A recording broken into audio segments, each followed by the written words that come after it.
Buntut sapi nikmat tapi awas, ini manfaat dan bahaya yang wajib kamu tahu.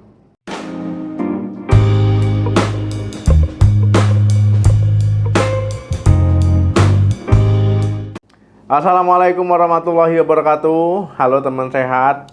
Ya, jumpa lagi dengan saya Dr. Sadam Ismail. Siapa sih yang nggak kenal dengan olahan buntut sapi? Nah, dari sup buntut yang gurih ya, sampai buntut bakar yang bikin nagih. Nah, hidangan ini memang jadi favorit banyak orang, apalagi di Indonesia.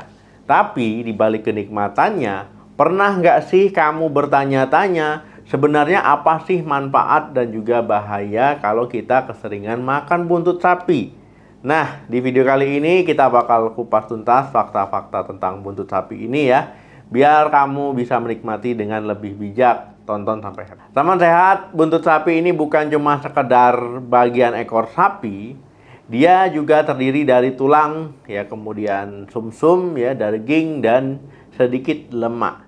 Karena komposisinya ini, buntut sapi punya profil nutrisi yang unik dibandingkan bagian daging sapi lainnya.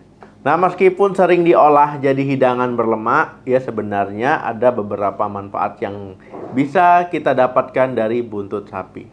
Pertama, kayak kolagen. Buntut sapi itu sumber kolagen yang melimpah, terutama dari bagian tulang rawan dan kulitnya.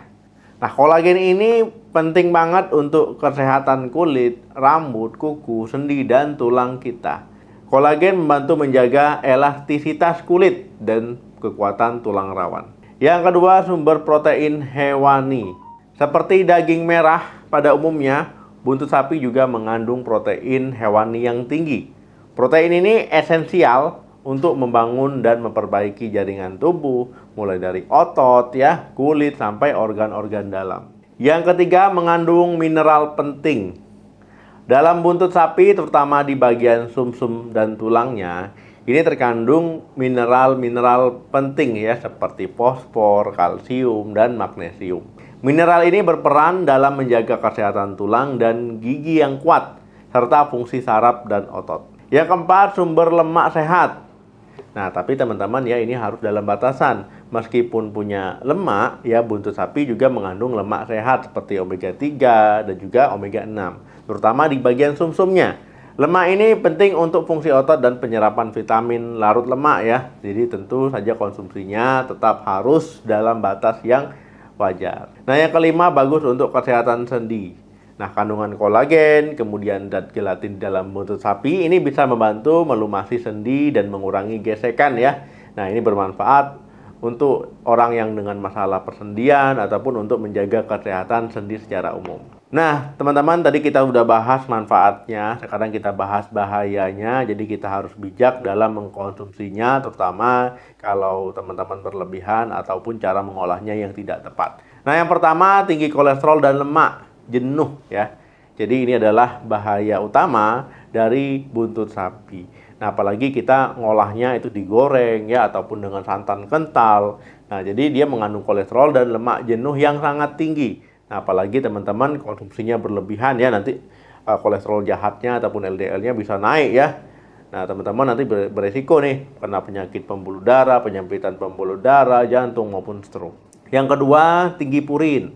Nah, teman-teman ya, kalau tinggi purin ini penyebab asam urat. Jadi buntut sapi ini seperti jeroan dan juga daging merah lainnya, dia mengandung purin yang tinggi.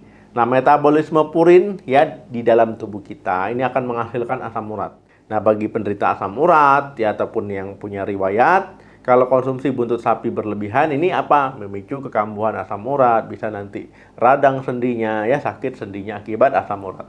Yang ketiga, tinggi kalori. Kandungan lemaknya ya, olahan buntut sapi apalagi digoreng ya, bersantan. Nah, ini teman-teman ya, kalorinya jadi tinggi. Jadi kalau konsumsi berlebihan ya, nggak diimbangi dengan aktivitas fisik yang memungkinkan, olahraga teratur, ini akan menyebabkan kenaikan berat badan ya, obesitas, kemudian beresiko mengalami berbagai penyakit di tubuh. Yang keempat, jika nggak matang sempurna, resiko masalah kesehatan. Nah, seperti semua produk hewani ya, tidak boleh teman-teman mengolahnya kurang bersih ataupun masaknya nggak matang sempurna. Nanti teman-teman ya masih ada bakteri di situ Kalau ada bakteri yang menyebabkan infeksi pencernaan ataupun masalah pencernaan ataupun keracunan ya. Jadi harus diolah dengan bersih dan juga matang. Jadi gimana kira-kira, apakah nggak boleh sama sekali makan buntut sapi? Ya tentu boleh ya. Kuncinya adalah moderasi dan juga cara pengolahan yang tepat. Untuk tips aman ya teman-teman supaya bisa menikmati buntut sapi, yang pertama batasi porsi. Jadi jangan terlalu sering dan juga jangan terlalu banyak ya dalam sekali makan. Yang kedua, pilih cara olahan yang sehat. Ya lebih baik di sup ya, di sup, kemudian dibuang dulu bagian lemaknya yang berlebih sebelum dimasak, direbus ya ataupun dikukus ya daripada digoreng ya. Nah, ataupun teman-teman pakai santan kental.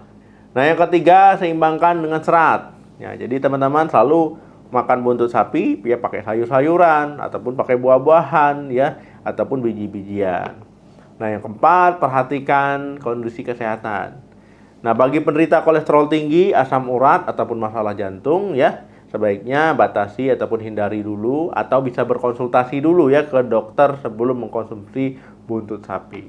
Kesimpulannya, buntut sapi itu memang lezat dan punya beberapa manfaat untuk kesehatan, nutrisinya juga baik, tapi seperti makanan lainnya ada batasnya. Kuncinya adalah konsumsi dalam batas normal, porsi yang wajar ya dengan cara yang sehat pengolahannya dan juga cara masaknya. Jangan biarkan kenikmatan sesaat mengorbankan kesehatan jangka panjang. Nikmati buntut sapi dengan bijak ya, jangan sampai nanti teman-teman nggak bijak dalam mengkonsumsinya.